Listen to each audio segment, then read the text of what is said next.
مراحل تدوين القرآن الكريم. ما هي المراحل التي بدأ بها تدوين القرآن ومتى بدأ تدوين القرآن؟ أسلفت منذ قليل أن القرآن العظيم أول ما دون وما كتب كان في فور نزوله. إذن المرحلة الأولى كتابة كل مقطع فور نزوله بين يدي النبي صلى الله عليه وسلم والوحي حاضر. إذن وهذه التي ترونها أمامكم أمثلة من القطع التي كانت تستخدم في زمن النبوة للكتابة. كانوا يكتبون على جلد الغزال، يكتبون على بعض الحجارة البيضاء الرقيقة يسمونها اللخاف، يكتبون على بعض العظام العريضة كما نرى أمامنا. وهكذا كانت كتابتهم كما ترون أمامكم من خالية من النقط والشكل، لا فتحة ولا ضمة ولا كسرة ولا نقط حتى، ولكنهم كانوا يفهمونها وهكذا تلقوها، إلى أن بعد ذلك كما سنذكر تم تنقيط القرآن العظيم ووضع الحركات والفتحة والضمة والكسر عليه بتسلسل معين إن شاء الله بإذن الله نتعرض له بإذن الله. إذن هذه المرحلة الأولى كتابة كل مقطع فور نزوله بين يدي النبي صلى الله عليه وسلم والوحي حاضر.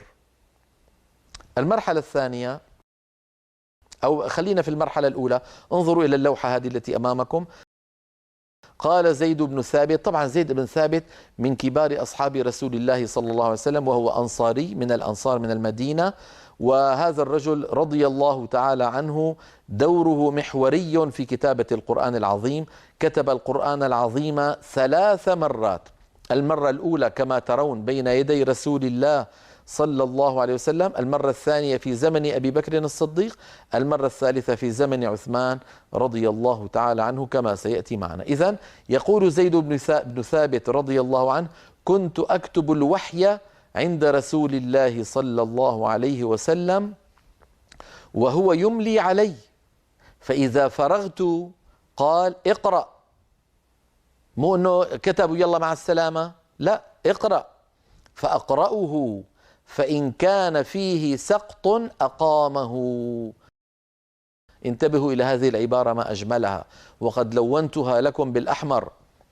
فإن كان فيه سقط أقامه، يعني إن كان في كتابتي سقط مني كلمة سهوا ينبهني النبي صلى الله عليه وسلم يقول: لا، هنا في كلمة كذا اكتبها.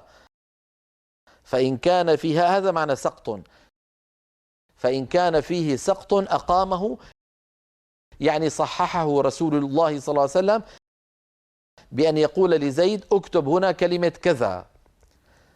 فإن كان فيه سقط أقامه ثم أخرج به إلى الناس. شايفين الاحتياط يا أخواننا؟ هذا حديث رواه الطبراني بسند رجاله موثقون. هذا الحديث من أجمل وأعظم الأحاديث في هذا الموضوع الذي نحن بصدده.